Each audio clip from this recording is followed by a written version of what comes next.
So you guys know that we're working on a bus conversion. Throughout the whole process of the conversion, we've been kind of showing you guys each step of the way, but sometimes there's a lot of little odd jobs that never really find a place in the videos. So we just wanted to cover some of those little things that we wrapped up along the way.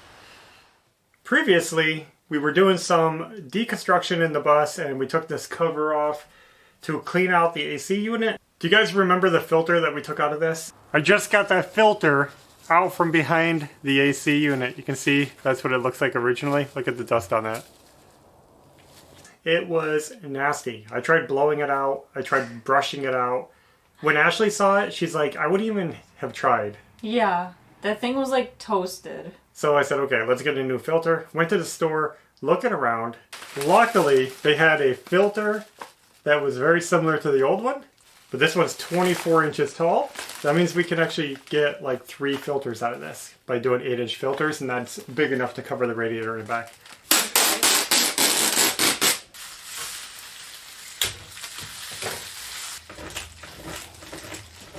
Do you want to cut the rest of it now? Yeah, let's just get it all done. Do you want to try to reuse this tape? That's recycled. Yeah. Okay, are we recording this? This is going to go in. Shut the doorbell.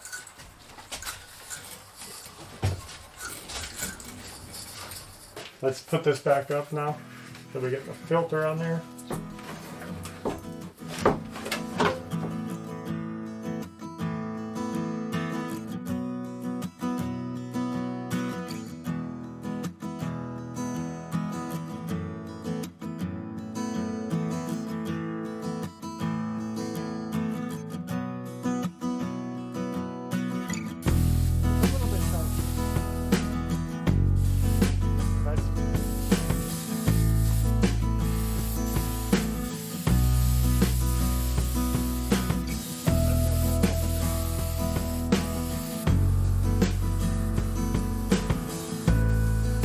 So inside our bus, we have all these kind of plastic panels around the columns up next to the windshield, the dash, above the dash on the ceiling, just around. Well, over the years, they've yellowed, discolored, and just generally look ugly, and they don't match. So I want to paint them. We're going to keep it simple. We're going to spray paint them gray, kind of the color they are. Different shade. Just try to freshen them up and look nice and new when they go back into the bus.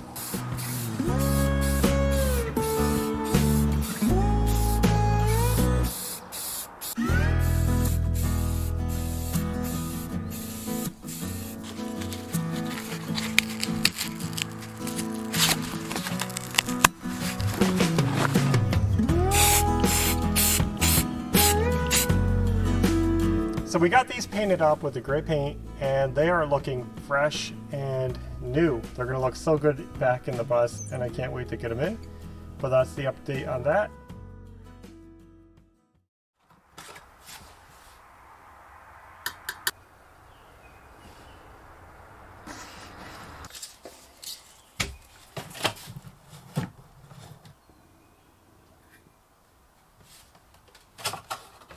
Okay, we gotta work quick. This stuff dries in seconds.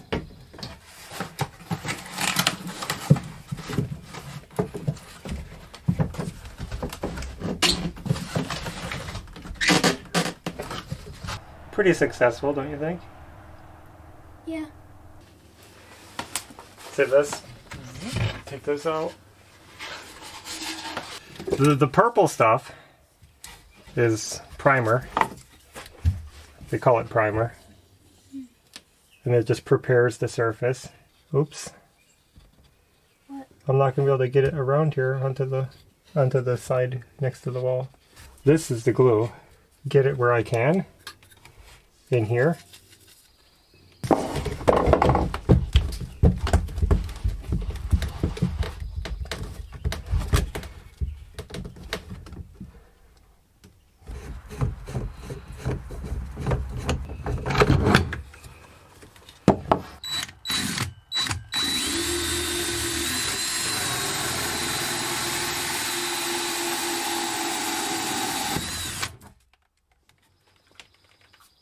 Guys, we just did something big and scary. We drilled a hole in our water tank. You saw me assembling this whole system here. And I'm using a combination of waste fittings and basically water pressure fittings. And just trying to make it work to drain into the tank. I'm going to vacuum out this tank. And then we can pop this bushing in there. This is a uniseal.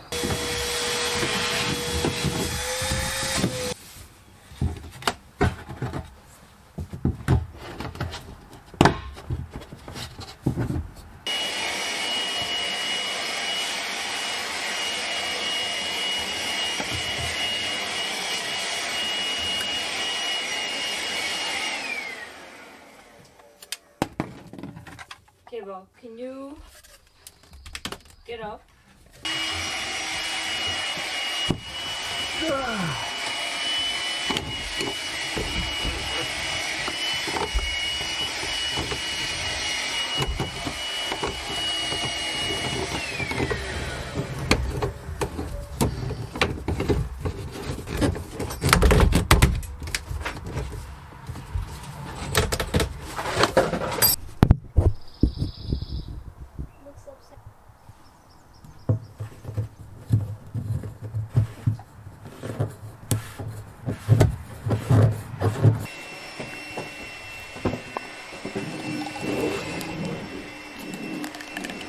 Yeah, it's good.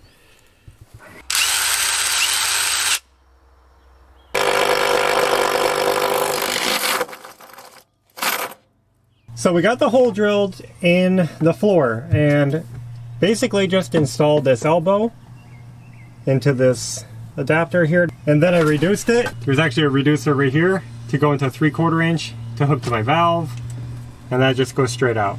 And all we have to do is open the valve and the water will drain down here. Now for now, it's just gonna drain straight behind this mud flap and onto the ground. That's totally fine for our property. It's just gray water, which means basically just washing our hands. But it does have a threaded end on that extension going down, so if I want, put it out in another way through a hose or something, we'll see. But for now, I'm fine just dumping it where we want to dump it. So I think that finishes up the gray water tank. So here's the system. The drain drains down. It goes through our trap seal thing. This will stop anything from coming back up to the sink. Comes across the wall. Yep, exposed plumbing. Goes into here. And down into our tank. I put a union on there so that I could remove the tank for maintenance if needed. And that's it. Pretty simple. Just out of the sink. Into the tank. I know some people are going to say that it's not polite to leave your plumbing exposed, but we're happy with it. We don't mind it being shown, and we painted it so that it would look cool. You know, some people might think it would have been better to run underneath here, but it would have went into my storage bay, and there's plenty of room behind the toilet, but it would have also been too low into the tank, and it would kind of ruin... I could go into the end of the tank, but you would lose a lot of your tank space, gallons of water, because you couldn't use the top of your tank. By coming into the top like this, I can literally just fill the tank up pretty much as high as I can go. I will have it vented here, so I wouldn't be able to go any higher than that, but I could go up pretty high, and I just like it.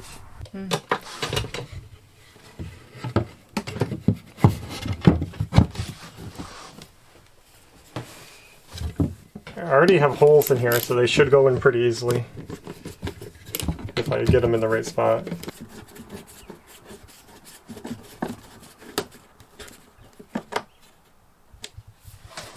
There. I like those screws. Yeah, they're cute.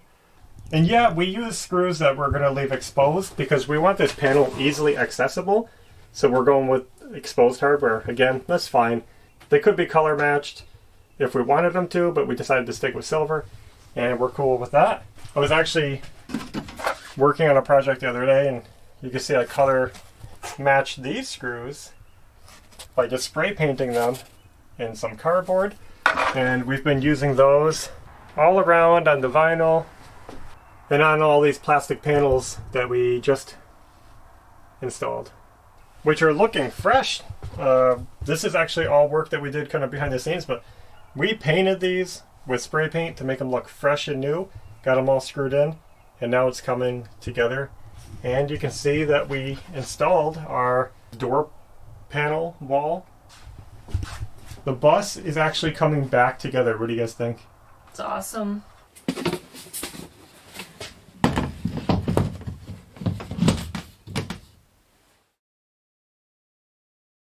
So you guys know the shed. This is the storage and mechanicals area of our bus conversion. We put these water tanks in here, we got the electrical, we got a lot of stuff taking up space, but we're also supposed to use this for storage. There was only a few things we really want to carry with us regularly, so I think we have space for it, but we got to be creative. One of the things is our beach chairs. We have these little beach chairs that we really enjoy, and we thought it'd be fun to take them with us so we have a place to sit outside when we get to wherever we want to get. I wanted to hang them right here above the water tanks. I thought that's a good spot for it. So I had to find a hanger. I found this bike hanger. So this is just for hanging a single bike like that on your garage wall, but I think it'll be a good chair hanger too. To make it work with our unistrut wall, it's actually super strut, but strut wall, I picked up some 1/4-inch strut bolts. I'm gonna put those in right up here if I can. And I got these 1/4-inch screws.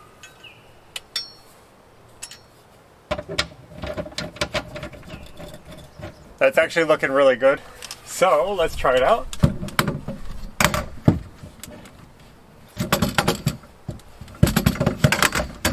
Two, three. Let's see if we're gonna have enough room. Yeah, it looks like it actually. 4. Wow, that's perfect. So now those aren't going to come off because of the way those hooks are made, but they might bang around, make some noise. What if we take a couple of these? Now I could just take a rubber strap.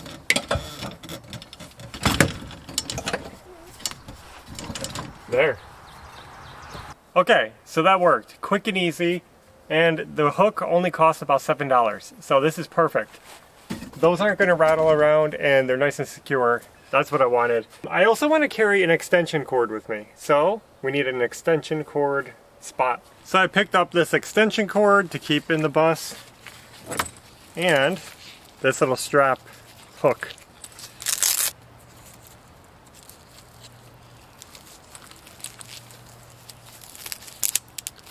So there it is.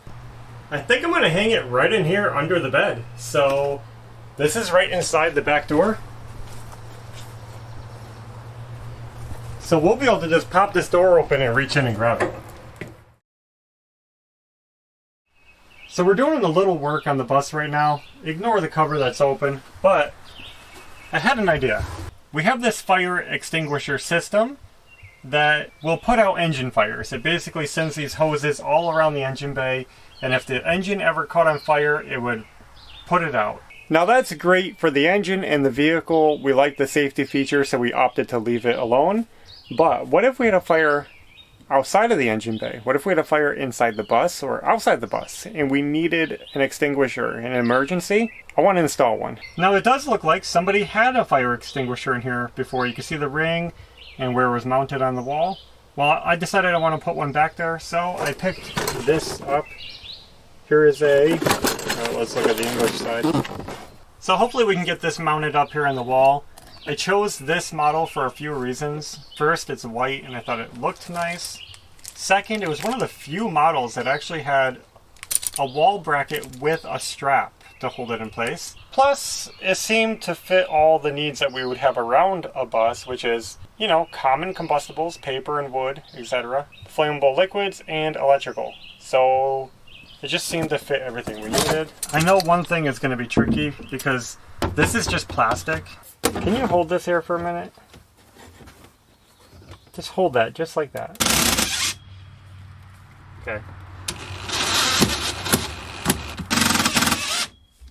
I'm attaching this metal plate here because, well, I want to attach the fire extinguisher, but the metal back here is only right here, a little thin metal, and this is all hollow, and I don't want to just have this hanging on plastic alone. So this would give me like a metal bracket to give us some extra strength, I guess. Somewhere in here should work. That feels pretty good, actually.